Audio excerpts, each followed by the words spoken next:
You'll love my creamy tomato pasta, and it's perfect for Valentine's Day.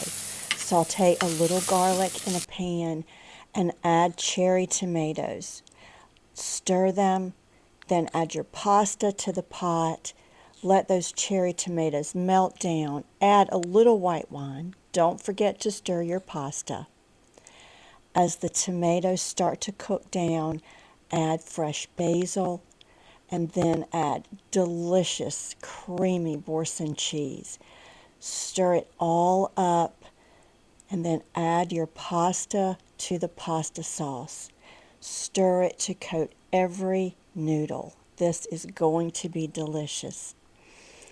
Then plate it, add a little more fresh basil and a few cherry tomatoes. Sprinkle with Parmesan cheese. You are going to love this pasta. It will not disappoint.